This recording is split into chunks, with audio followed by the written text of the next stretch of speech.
একবার একটি যাত্রীবাহী নৌকা নদী পারাপারের সময় মাঝ নদীতে এসে সেই নৌকার মধ্যে থাকা একটি কুকুর হঠাৎ করে চঞ্চল হয়ে ওঠে এবং লাফালাফি শুরু করে দেয়। এমন একটা পরিস্থিতি তৈরি হয় নৌকাটা যে কোনো সময় উল্টে যেতে পারত। সবাইকে অবাক করে দিয়ে নৌকার মাঝিটি কুকুরটিকে ধাক্কা মেরে জলে ফেলে দেয় এবং কিছুক্ষণ পরেই কুকুরটিকে আবার নৌকায় ফেরত তোলে এবং কুকুরটি সবাইকে অবাক করে দিয়ে একদম নেতিয়ে এক কোণায় বসে থাকে। সেই কুকুরের যে মালিক ছিল সে মাঝিটিকে অকথ্য ভাষায় গালিগালাজ করতে লাগলো এবং অবাক হয়ে দেখলো কুকুরটিকে জল থেকে তোলার পরেই কুকুরটি নিস্তেজ হয়ে এক সাইডে চুপ করে বসে আছে এবং নৌকাটি স্বাভাবিক হয়ে গেল। সবার জীবন বেঁচে গেল। একজন ব্যক্তি তাকে জিজ্ঞাসা করলো যে কুকুরটি হঠাৎ করে এমন চুপ হয়ে গেল কেন?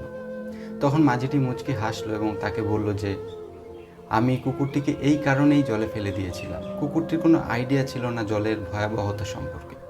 সে জানতো না তার সীমাবদ্ধতা এবং কোন পরিস্থিতিতে কী করতে হয়। সে যখন জলে পড়ে জলের ভয়াবহতা দেখতে পেল তখন তার জীবনের প্রতি মায়া জন্মালো এবং সে চুপ হয়ে গেল। একই ঘটনা কিন্তু প্রতিনিয়ত আমাদের জীবনেও ঘটে। আমাদের পাশে এমন কিছু মানুষ থাকে যারা তাদের সীমাবদ্ধতা জানে না, তাদের কিছু পাগলামির জন্য, তাদের কিছু বোকামির জন্য তাদের আশেপাশের মানুষদের সমস্যা হয়, আশেপাশের মানুষরা বিভিন্ন রকম বিপদে পড়ে।